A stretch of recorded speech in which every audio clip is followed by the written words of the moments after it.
तो hello everyone, जैसा कि मैंने आपसे पहले कहा था इसके पहले वाले लेक्चर में कि अगला वीडियो जो होगा वो आपका होगा सममित तथा विषम सममित अवयवों के गुणधर्म पर।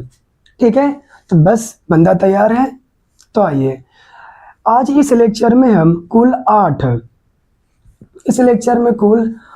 गुणधर्म को समझेंगे सममित और विषम सममित अवयवों के आधार पर। ठीक है ना। तो आइए, पहला गुणधर्म क्या कहता है समझते हैं। सबसे पहला गुणधर्म आपसे ये कहता है कि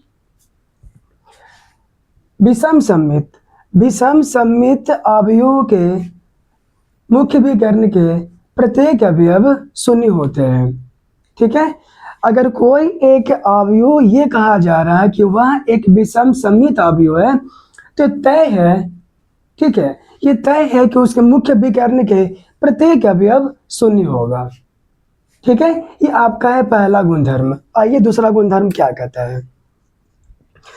दूसरा गुणधर्म आपसे ये कहता है कि यदि आपसे ये कहा जा रहा है कि ये एक अवयव, मान के चलिए कि एक अवयव है और ये अवयव सममित भी है और विषम सममित भी है। ठीक है ना। कोई व्यक्ति आया, आपसे कहा कि कोई एक अवयव ए है, ठीक है, और ये सममित भी है और ये विषम सममित भी है। इसका अर्थ ये निकलता है कि यह अवयव ए जो है वो एक शून्य अवयव है। ठीक है, तो आप भी ध्यान में रखिएगा, अगर कोई एक अवयव सममित भी है और विषम सममित भी है तो ये तभी संभव है जब वह क्या हो, एक शून्य अवयव हो। ठीक है, ये आपका था सेकेंड गुणधर्म। आइए, क्या थर्ड गुणधर्म पर क्या कहता है। थर्ड वाला क्या है। थर्ड गुणधर्म आपसे ये कहता है कि दो सममित अवयवों का योगफल सममित अवयव ही होता है। मतलब यहाँ पर ये कहा गया है कि यदि दो अवयव सममित है तो उसका योगफल भी क्या होगा, आपका सममित ही आएगा। ठीक है ना। तो वही यहाँ पर कहा गया है, दो सममित अवयवों का योगफल, दो सममित अवयवों का योगफल सममित अवयव ही होता है। ठीक है ना।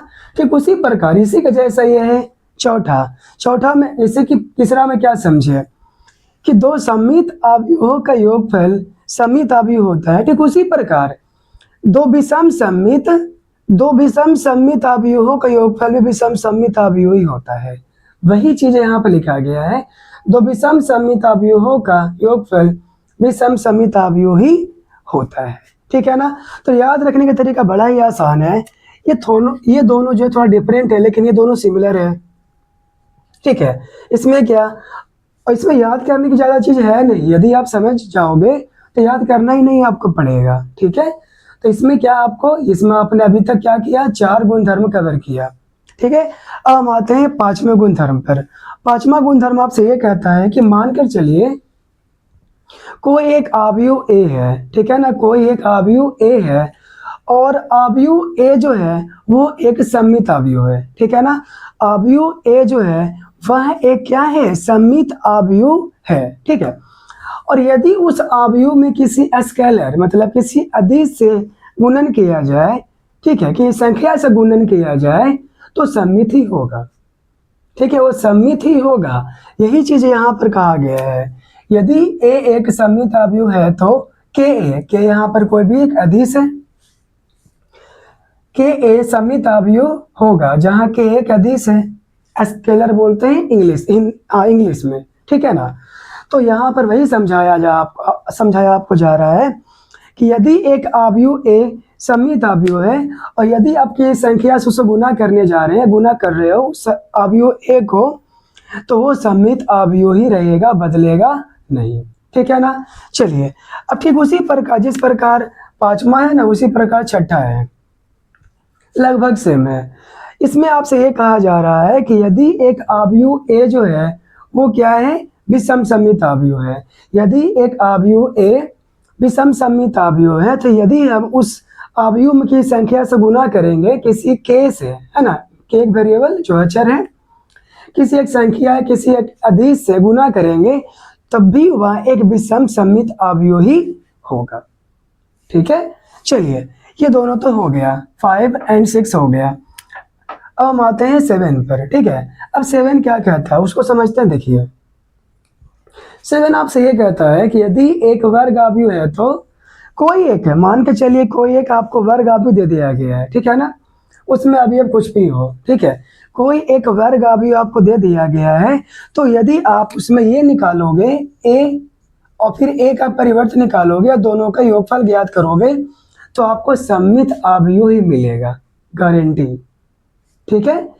और क्या, यदि एक वर्ग अवयव दिया हुआ है और आप क्या निकालोगे, ए और ए परिवर्त का अंतर, ए और ए के परिवर्त का अंतर, तो तय है कि आपको विषम सममित अवयव ही मिलेगा। सेम चीजें यहाँ पर लिखा गया है, वही जो मैंने आपसे यहाँ पर एक्सप्लेन किया। यदि ए एक वर्ग अवयव है तो ए प्लस ए का परिवर्त सममित अवयव होगा, ठीक है, और ए माइनस ए का परिवर्त विषम सममित अवयव होगा, ठीक है। ये था आपका 7 प्रॉपर्टी, ठीक है। और एक बात और ध्यान में रख के चलिएगा, जो चीजें यहाँ पर आपको पढ़ाया जा रहा है, जो चीज सिखाया जा रहा है, आप कोशिश करिएगा जब आप पढ़ोगे, लेक्चर देखोगे तो साथ में पेन पेपर लेके बैठोगे, आपको नोट्स बनाते रहना है, क्योंकि अगर आपको एग्जाम में फुल मार्क्स लाना है तो आपको मेहनत तो करना पड़ेगा लाला, ठीक है, बिना मेहनत का तो हो नहीं पाएगा, ठीक है। इसलिए मेरा बात यहाँ पर, मेरा सजेशन यहाँ पर यही होगा कि आप अपना नोट खुद बनाइए, ठीक है। वैसे करने से बहुत सारे फायदे हैं, फायदे यहाँ पर कई सारे हैं कि जब आप रिविजन करिएगा तो ज़्यादा समय नहीं लगेगा, सब कुछ देखा देखा से रहेगा, बस एक बार देख लोगे सारा का सारा दिमाग में आ जाएगा, रीलोड हो जाएगा, ठीक है ना। चलिए ठीक है, अब क्या आपने 7 तक कर लिया, अब यहाँ पर क्या है 8 आइए। 8 क्या कहता है, 8 यहाँ पर ये कहता है कि किसी एक वर्ग अवयव को, किसी एक वर्ग अवयव को एक सममित तथा एक विषम सममित अवयवों के योगफल के रूप में लिखा जा सकता है, ठीक है ना। किसी एक वर्ग अवयव, कोई भी हो, ठीक है, कोई एक वर्ग अवयव को एक सममित तथा एक विषम सममित अवयवों के योगफल के रूप में लिखा जा सकता है। यही चीजें यहाँ पर लिखा गया है। क्या कह रहा है, प्रत्येक वर्ग अवयव को एक सममित तथा एक विषम सममित अवयव के योगफल के रूप में लिखा जा सकता है। कैसे, तो ये देखिए ये लिखा हुआ है अंडरलाइन करके, ठीक है। एक वर्ग अवयव है, अब इसे क्या लिखा गया है, एक सममित तथा एक विषम सममित अवयवों के योगफल के रूप में लिखा जा सकता है, ठीक है ना। तो ये तमाम जो मैंने 8 गुणधर्म कवर किए हैं, ये गुणधर्म आपके इंपॉर्टेंट है। जब आप प्रॉब्लम सॉल्व करिएगा ऐसे सवाल पे, मतलब कि ऐसे टॉपिक पे सवाल जो रहेगा उसमें आपको ये सारे चीज़ें आपको मदद करेगा, हेल्प करेगा, ठीक है। तो ये क्या, ये सारे गुणधर्म आपको मन में रखना है, रिवीजन करना है इसका बार बार, ताकि दिमाग में चीज़ें हो। जब प्रॉब्लम सॉल्व करिए तो कहीं पर आप इस चीज़ से मतलब कि आपको फंसाया ना जा सके, क्योंकि अगर आपको प्रॉपर्टी पता होगा, अगर आपको गुणधर्म पता होगा तो इसलिए आप प्रॉब्लम सॉल्व कर पाओगे। अगर नहीं पता होगा तो चांसेज वहाँ पर फंसने का, वहाँ पर रुकने का, है ना। तो ठीक है, तो इस लेक्चर में आपका यहीं तक। इस लेक्चर में केवल मैंने किसका बात किया, सममित तथा विषम सममित अवयव के गुणधर्म, ठीक है ना। मैं उम्मीद करूंगा आपसे कि आप ये सारे के सारे जो बोर्ड पे लिखे गए हैं, सारे के सारे गुणधर्म को अपने कॉपी पे लिखोगे, उसको रिवाइज करोगे, उसको पढ़ोगे, उसका मंथन करोगे, ठीक है। तो चलिए फिर इस लेक्चर में यहीं तक रखते हैं, मिलते हैं आपसे अगले लेक्चर में। Thank you for watching.